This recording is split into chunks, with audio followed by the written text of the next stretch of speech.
ഇതൊരു കെട്ടുകഥയല്ല. 17 കൊല്ലായി ഞാൻ ഈ പുസ്തകം എടുത്ത് ഇങ്ങനെ നിൽക്കാൻ തുടങ്ങിയിട്ട്. 17 കൊല്ലം ഞാൻ പറയാം നിങ്ങളോട്, കരഞ്ഞു പറയാം, നിലവിളിച്ച് പറയാം, കാല് പിടിച്ച് പറയാം, അട്ടഹസിച്ച് പറയാം. ഈ പുസ്തകത്തിന് മനുഷ്യന്റെ തലവര മാറ്റാനുള്ള ശക്തിയുണ്ട്.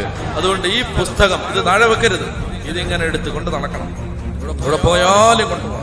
അപ്പൊ അതുകൊണ്ട് വലിയൊരു ബുക്ക് കൊണ്ടുപോകാൻ നിങ്ങൾക്ക് ബുദ്ധിമുട്ടാണെങ്കിൽ, അങ്ങനെയാണെങ്കിൽ ചെറിയ ഇത്രയും വലിപ്പമുള്ള ഒരു പോക്കറ്റ് എഡിഷൻ POC ഇറക്കിയിട്ടുണ്ട്, അത് വാങ്ങിച്ച് ഇടണം. അപ്പൊ നിങ്ങൾ പറയും ഞങ്ങളുടെ മൊബൈലിലുണ്ട്, അത് കയ്യിരിക്കട്ടെ. മൊബൈലിൽ നിങ്ങൾ ഇൻസ്റ്റാഗ്രാം, ഫേസ്ബുക്ക്, വാട്സപ്പ് അതിൽ ഉപയോഗിച്ചാൽ മതി. ഇതെന്ത്? ബൈബിൾ ഒരു ഹാർഡ് കോപ്പി കൊണ്ട് നടക്കണം. തീരുമാനം എടുക്കുന്നുണ്ടോ? ഈ സെക്കൻഡിൽ നീ അനുഗ്രഹിക്കപ്പെടും.